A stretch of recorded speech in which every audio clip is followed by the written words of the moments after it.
downtown Buffalo, right there about exit 15 for Sheridan Drive, and he nailed me right there. Dog 10. Yeah, I was on it was either 290 or 390 going up near Niagara Falls Boulevard. I seen one on the shoulder, but luckily I got over. I'm on the brakes hard. Nobody want to let me over. I'm like, I wonder what they think that left turn signal means.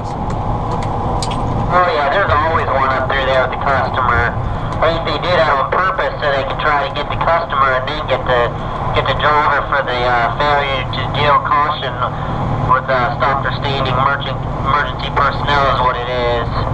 That's what the ticket says when you get it. Oh wow, that sucks. Especially $135. That's pretty steep for something that you can't really help all the time. Because sometimes they'll be in the middle of a curve with a customer and hell, you see them and it's too late to even think about getting over. Mine's like $40 or $50 and then they have like $80 onto it, so it's like $130 altogether when it's all done and said. They got some stupid laws up there or something that makes it like a, I can't remember what they call it, $80 fee. Oh wow. Yeah, hell, I got my first ticket in a four-wheeler a couple of years ago, and it was a seatbelt ticket down in Columbus. And that damn thing was $100. I was like, oh, hey, I wear this little piece of nylon for $100. Oh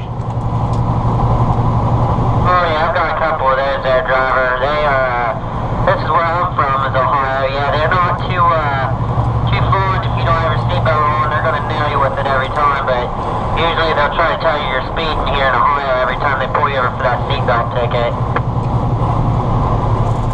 Yeah, shoot, he got me with the seatbelt, and he said I was doing a little bit over the speed, which is why he had stopped me in the first place.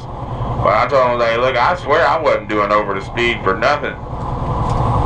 They always tell you that, driver, when they pull you over for a seatbelt ticket. They always tell you you're going over the speed limit. But then when you have to see the radar, they won't show it to you. Yeah, 10. They're a little twisted and crooked out here. Oh yeah, we're a pretty worse state for that. California's even worse than that though, I hear. Yeah, 10. I got busted a couple months ago. Well, I won't even say a couple months ago, more like a month ago to be exact. The DOT inspection checked out fine, didn't find nothing wrong with the truck.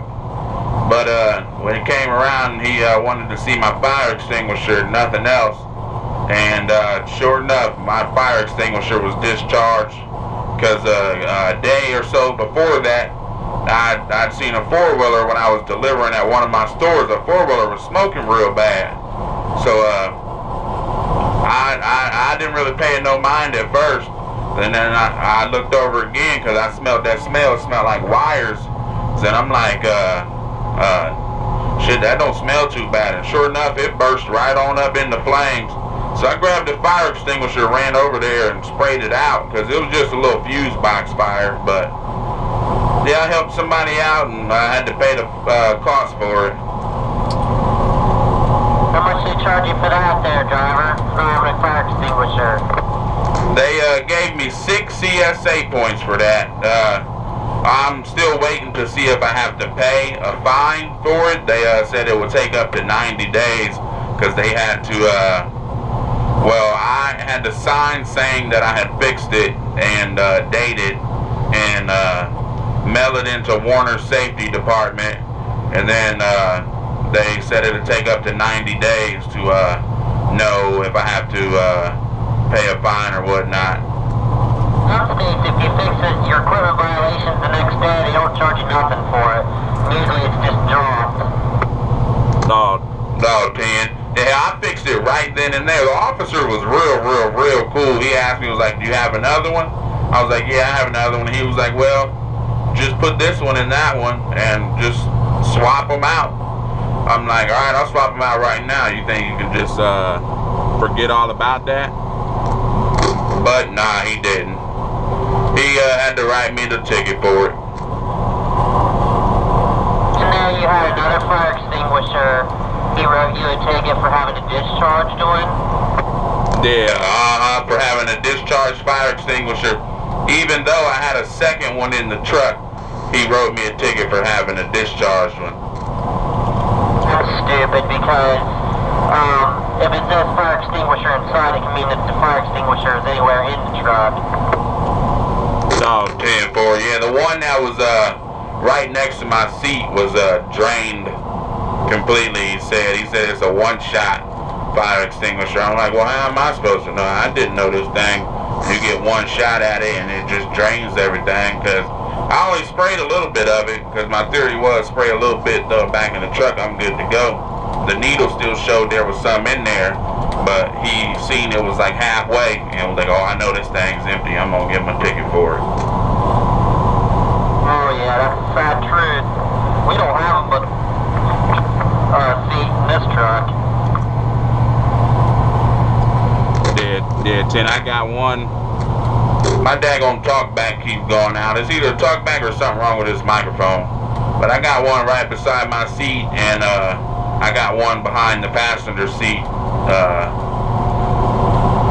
just in case. I guess, I don't know, I guess they're like, if it catches on fire and you're in the sleeper and you need to get out, you can spray it out with that. Damn, I like that antenna on this side over here.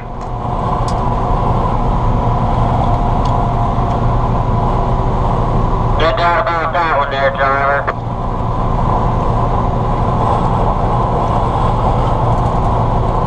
I know one thing, yeah, what kind of antenna is that on the side of that thing? That whip is, that whip is damn near an inch in diameter. Stargun, it's a custom Stargun. They're made in Star, Mississippi by a guy named Troy Tolius. They're like the best ones you can get. That holds a perfect SWR. We've got two of them on the truck. Actually, there's a double gamut on the back, and then there's a single gamut on the front. Yeah, and I seen that single one right there on the front. That's pretty slick. I like that. I got this monkey made. It's alright. It's decent. Oh yeah, we got two CBs in here. I got a Striker 497, and he's got a Galaxy 98 VHP. Oh, hey, that's the same. God, this damn microphone. That's the same radio I got. I got that 497 Striker, but I was gonna get that Galaxy 98 VHP, but Warner don't want us to run nothing down to the battery, so I got away with this Striker. Yeah, that's what I'm running right now is the 98 VHP. This is what I'm talking on. Yeah, it sounds pretty good up close and personal, that's for sure. I'll be able to really tell once we put some distance in between us, but those things, that's a big old radio right there. VHPs, they're expensive, like $600 radio, so I kind of went with the Striker, which is a good radio too. I've never had any problems with it. Dead 10. Hey, shit, I love this Striker that I got. The only thing is I think something's wrong with my microphone. I don't know if you can hear it, but sometimes when I key up, it's like my talkback isn't working. But I don't know, I'm going to stick with saying it's the microphone. Hey, how about that base station? I'm going to try to make this trip one more time. I don't think I got it in me, though. I'm at the 192/2 northbound. How about that base station? You got a copy on this 497 at the 192/4. If he's not replying to you, most likely he turned off or he cannot hear you. You must be talking to somebody else, because I was just talking to him, not even a mile ago. Like a half mile, yo. I gotta find this fucking business. Yeah, I know, he just now jumping in. That's the first goddamn time I called out for that dude. Fucking twice like that back to back. And you talking about if he ain't responding to me, then he can't hear me. You just now joined in. Turn your shit back off. Yeah, I think I'm coming up right behind you there, 10-4. Yeah, 10, I'm in this Warner truck in the slow lane with that white box. I just blew by in that blue KW, you got me? Yeah, 10-4. Hey, shit, we can trade trucks. I know that much. My radio sounds good, brother. Sounds real good. Hey, 10-4, thank you. Yeah, shit, I can still hear that base station a little tad bit, but yeah, shit, it's Striker 497. It'll do the deal on a good day, but on a bad day, it makes me mad. Yeah, I was the one telling you about that Road King mic with the sleeves on it there. Trying to say the Ranger mic I got. I had that General EHP 40 temple. Oh yeah, 10-4. Well, hell, look, I tell you what, I'll buy the microphone if you throw the truck in with it. That's a good try. It's a good try, buddy. I can't do that there, driver. Can't do that. Yeah. It was a damn good try for sure. But hey, shit, I got another phone call. I'll hit you back here in a couple miles. Copy.